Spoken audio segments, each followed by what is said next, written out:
Waalaikumsalam Mas Edi, terima kasih bisa ketemu di pagi yang bahagia ini. Pak Nur, mohon izin saya Edi Wiyoko, CGP Angkatan 10 ingin melakukan wawancara dengan Bapak. Nanti ada beberapa pertanyaan, yaitu tentang penanganan kasus yang merupakan D5 etika atau membangun moral yang ingin saya tanyakan kepada Bapak. Mohon maaf, ini bisa kita mulai, Pak? Bisa Mas? Ya, siap. Pertanyaan yang pertama, selama ini Bapak dapat mengidentifikasi kasus-kasus yang merupakan D5 etika atau pembangunan moral. Terima kasih. Memang yang saya alami namanya dilema. Dilema itu dua pilihan yang sama-sama memberatkan atau sama-sama baik. Kalau sama-sama baiknya, ini saya masukkan ke dalam dilema etika. Tetapi kalau masalah itu yang satu baik, yang satu kurang baik, ini kita masukkan dalam pembangunan moral. Begitu jawabannya. Terima kasih, Pak. Ya. Untuk soal yang kedua, yaitu selama ini bagaimana Bapak melakukan pengambilan keputusan di sekolah Bapak, terutama untuk kasus-kasus di mana ada dua kepentingan yang sama benar atau sama-sama mengandung nilai kebajikan. Keputusan yang saya ambil, kalau kedua-duanya bagus, kita memang seorang guru tidak hanya mengajar di kelas saja. Misalnya ada kegiatan upacara di luar.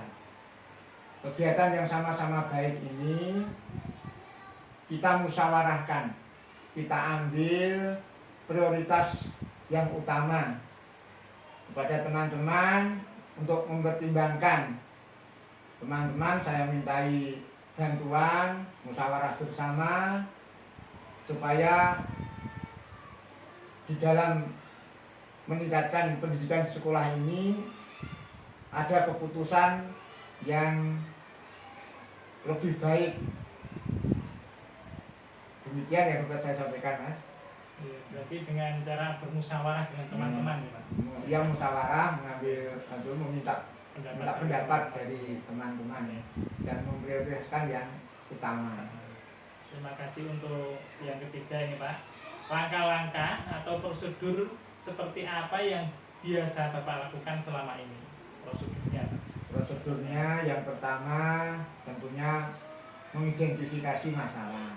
Kemudian mengajak teman-teman untuk bermusyawarah bersama, mengadakan rapat atas segala kesepakatan semuanya, kemudian baru kita putuskan dan kita laksanakan.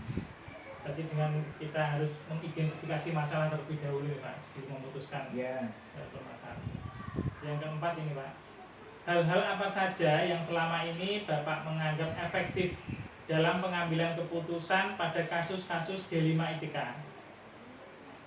Pada kasus D5 etika, menurut saya ada beberapa hal yang efektif dalam membuat keputusan, yaitu melakukan pengujian benar atau salah dan mengujikan benar lawan benar. Biasanya setelah melakukan pengujian tersebut, saya bisa lebih mudah menetapkan prinsip dalam membuat keputusan. Yang kelima ini, Pak, hal-hal apa saja yang selama ini merupakan tantangan dalam pengambilan keputusan pada kasus-kasus D5 etika? Tantangan-tantangan yang termasuk dalam kasus D5 etika, yang pertama mempertimbangkan dari semua sisi dan regulasi yang ada.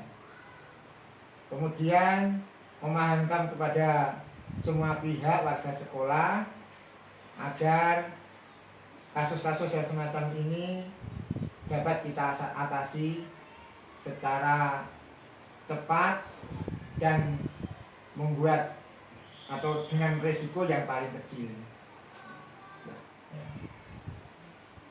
Yang keenam Bapak, ini apakah Bapak memiliki sebuah tata kelola atau jadwal tertentu dalam sebuah penyelesaian masalah etika?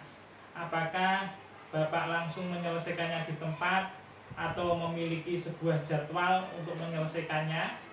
Bentuk atau prosedur seperti apa yang Bapak jalankan?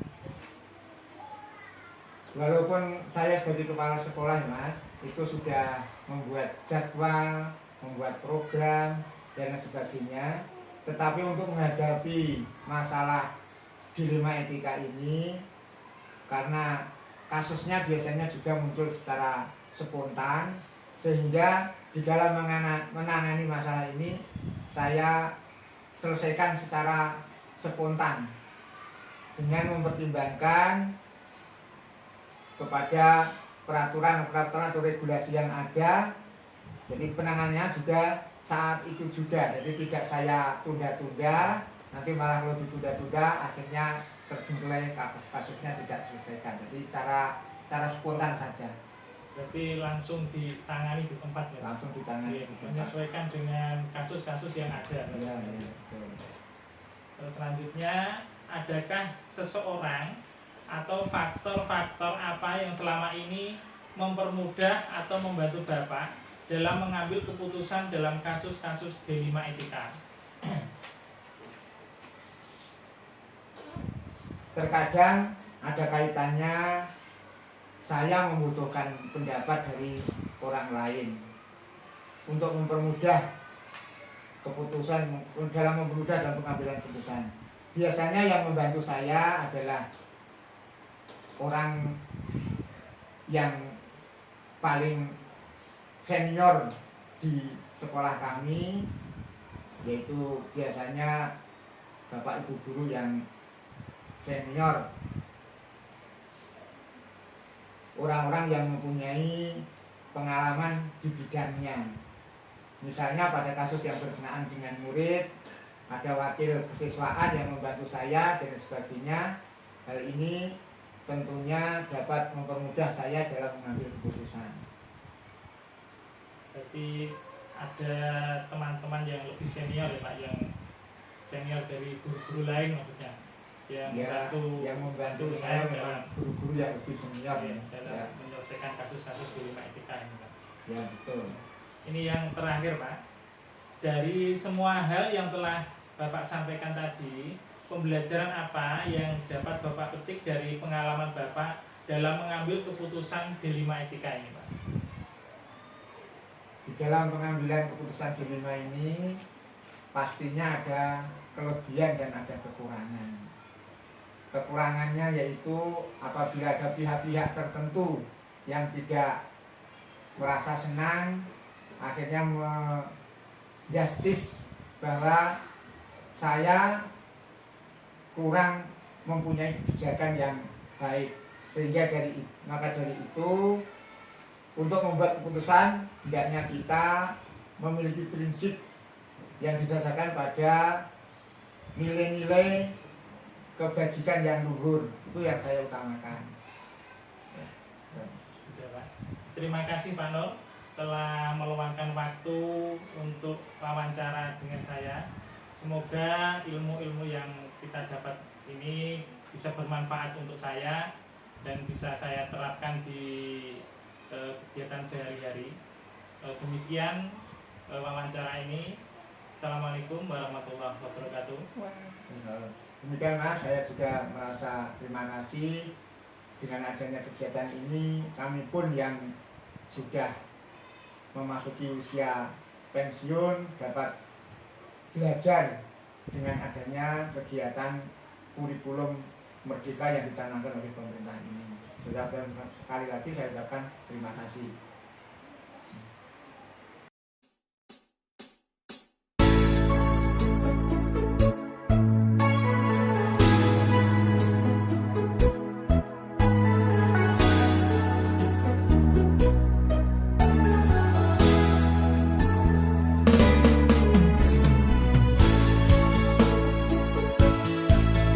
Mohon maaf telah kepada Bapak untuk melakukan wawancara dengan Bapak. Dan nanti ada beberapa pertanyaan yaitu tentang penanganan kasus yang merupakan dilema etika atau pembangun moral. Dan mohon maaf, ini bisa kita mulai, Pak? Bisa, monggo. Ini pertanyaan yang pertama, Pak. Selama ini bagaimana Bapak dapat mengidentifikasi kasus-kasus yang merupakan dilema etika atau pembangunan moral? Terima kasih. Memang yang namanya apa namanya dilema etika itu kan suatu moral ya Mas. Ya. Moral yang mana moral seseorang, moral siswa itu dinyatakan mereka tidak itu sesuatu yang ke depan arahnya adalah harapan ke depan punya kita punya etika yang bagus. Namun di dalam penanganan moral ini perlu kehati-hatian. Etika itu perlu kehati-hatian. Di mana dilema etika merupakan sebuah situasi dan kondisi di mana keduanya benar namun bertentangan dalam pengembalian kekhususan. Artinya apa? Dilema yang ada di penanganan di sekolah ini khususnya etika itu tidak bisa lepas dari kita selaku individu harusnya berkoordinasi bekerja sama dengan pihak-pihak yang terkait diantaranya orang tua, kemudian berkaitan dengan guru juga. Sebabnya apa? Bahwa tidak hanya di penanganan di sekolah saja, karena orang tua juga punya peran penting di dalam untuk menangani, untuk mengatasi dilema etika itu, terutama di dalam kehidupan keluarga. Sehingga keluarga itu punya peran penting untuk memberikan apa namanya arahan sehingga dalam penanganan ini bisa diatasi kedua-dua pihak, artinya orang tua maupun pihak kita selaku sekolah. Berarti dengan mengidentifikasinya kita harus berkoordinasi dengan pihak-pihak Itu diantaranya orang tua maupun pihak guru. Ini untuk pertanyaan yang kedua, Bapak. Selama ini bagaimana Bapak melakukan pengambilan keputusan di sekolah, terutama untuk kasus-kasus di mana ada dua kepentingan yang sama benar atau sama mengandung nilai kebajikan?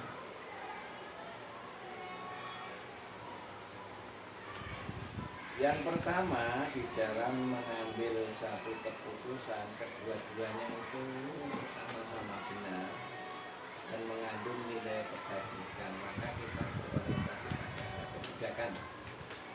Kebijakan tersebut diantaranya adalah kita identifikasi dulu permasalahan yang ada, kemudian yang kedua adalah mengklarifikasi, dan yang ketiga adalah berkaitan dengan keputusan yang kita kita ambil kedua-duanya ini tersebut, maka yang paling utama adalah berpihak kepada kepentingan siswa, yang mana siswa yang kita utamakan, sama-sama benar, sama-sama bermanfaat, sehingga keputusan atau kebijakan ini adalah diarahkan pada kepentingan siswanya. Ini yang sebagai pengambil kebijakan dalam kedua-duanya keputusan itu sama-sama baiknya. Jadi sebelum mengambil keputusan kita harus mengidentifikasi dan mengklarifikasi.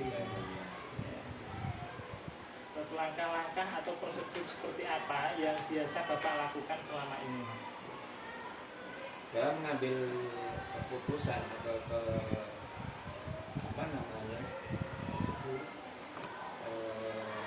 kebijakan, langkah kita adalah memang perlu dengan adanya identifikasi dulu. Nah, kemudian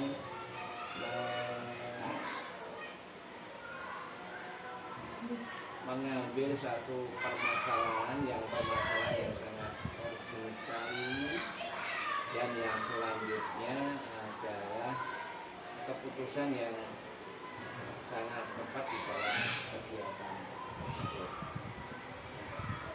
Terus selanjutnya Pak, ini ada hal-hal apa saja yang selama ini Bapak menganggap efektif dalam pengambilan keputusan pada kasus-kasus D5 etika? Yang sangat efektif dalam mengambil keputusan dalam menangani dilema etika adalah memang perlu suatu koordinasi, perlu adanya koordinasi, kolaborasi, baik itu dengan orang tua, dengan guru, dengan pihak-pihak lain, sehingga dalam mengambil keputusan itu jangan tersalahkan. Untuk itu kita di dalam mengambil keputusan dalam penanganan satu masalah ini, kita harus memang satu kerjasama dengan baik itu orang tua, guru, dan pihak-pihak lain yang sekiranya sekolah itu jangan sampai nanti kita disalahkan. Terima kasih. Jadi kita harus selalu berkoordinasi dan berkolaborasi. Terus yang selanjutnya ini ada hal-hal apa saja yang selama ini merupakan tantangan dalam pengambilan keputusan pada kasus-kasus D5 etika? Tantangan dalam pengambilan keputusan. Tantangannya memang yang namanya mengambil keputusan terkait dengan penanganan etika itu memang perlu kehati-hatian, dimana terkait dengan keputusan ini kembali lagi kepada penanganannya. Kita harus melibatkan semua pihak, dimana diantaranya orang tua, kemudian guru, kemudian pihak lain, yang mana di dalam pendidikan etika itu merupakan moral yang berangkat dari keluarga sendiri, karena pengaruh keluarga yang ada di lingkungan keluarga itu dampaknya luar biasa. Contohnya suatu contoh bahwa keluarga di lingkungan rumah itu kurang baik, itu akan berdampak pada etika yang itu di lingkungan keluarga maupun di lingkungan sekolah itu benar-benar kita terapkan di dalam kehidupan yang baik, yang harmonis, sehingga kita jangan sampai ketika melakukan sekolah itu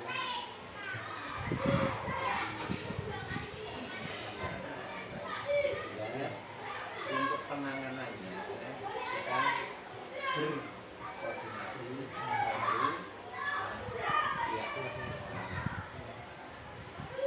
Terus selanjutnya Pak, apakah Bapak memiliki sebuah tata kelola atau jadwal tertentu dalam sebuah penyelesaian masalah etika? Apakah Bapak langsung menyelesaikannya di tempat atau memiliki sebuah jadwal untuk menyelesaikannya? Bentuk atau prosedur seperti apa yang Bapak jalankan? Terima kasih. Di dalam penanganan kasus itu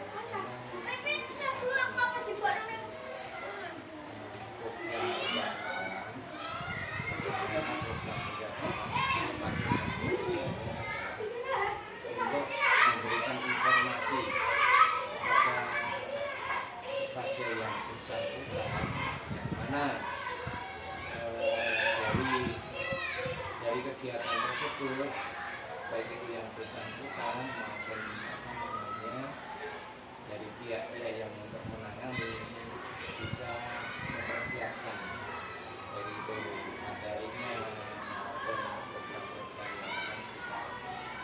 sampaikan kepada penanganan etika tersebut. Kemudian yang kedua tadi apa? Kaitannya dengan jadwal untuk jadwalnya, prosedurnya adalah kita harus berkomunikasi jelas ya. Prosedurnya kita kumpulkan informasi terlebih dahulu ya, identifikasi kemudian kita kumpulkan informasi yang relevan.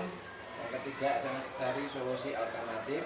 Yang keempat adalah pertimbangan bukti. Yang kelima adalah pilih dari sejumlah alternatif, kemudian kita ambil tindakan yang perlu kita sampaikan.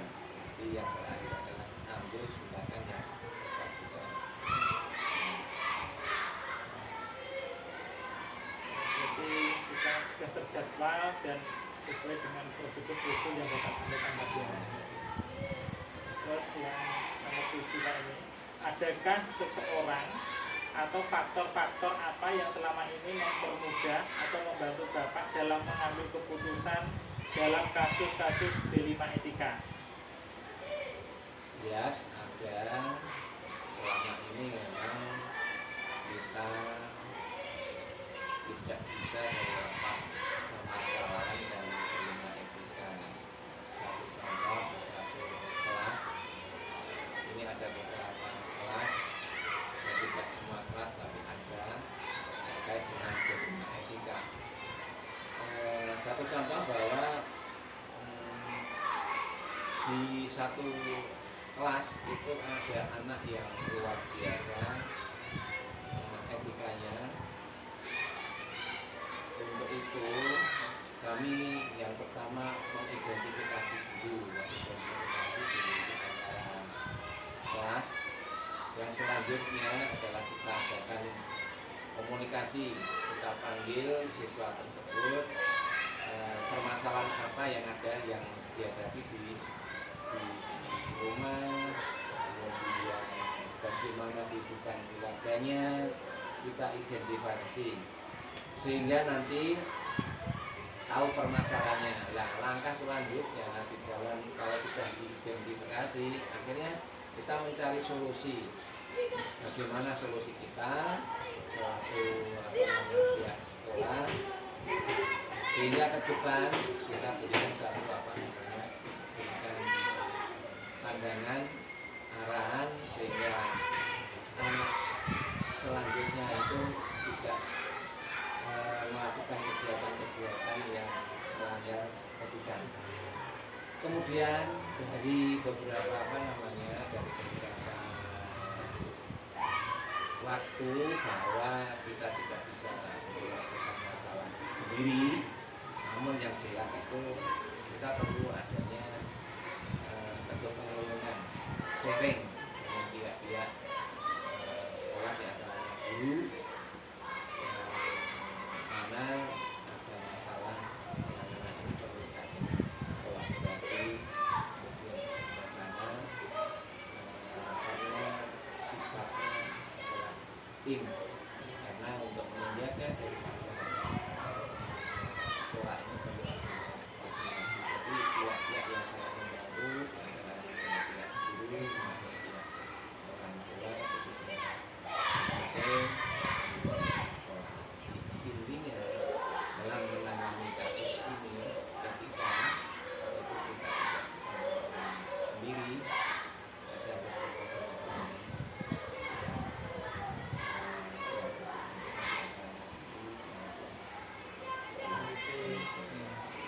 Jadi kita harus selalu berkoordinasi ya. Ini yang terakhir Pak, dari semua hal yang telah disampaikan, pembelajaran apa yang dapat Bapak petik dari pengalaman Bapak dalam pengambilan keputusan di rumah etika ini? Jadi dari pembelajaran yang kita petik banyak harapan dan kesimpulan bahwa setelah kita adanya koordinasi baik itu yang terlibat di dalamnya pembelajaran sesulit apapun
Bapak.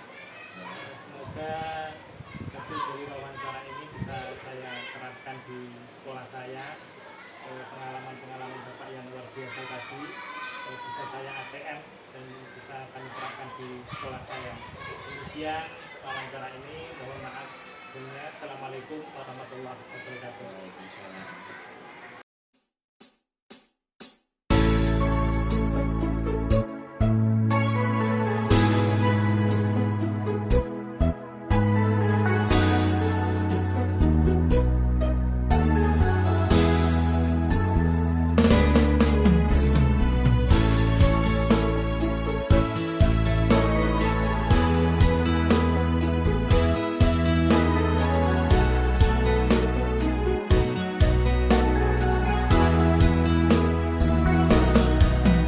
Pendidikan bukan hanya tugas guru semata, melainkan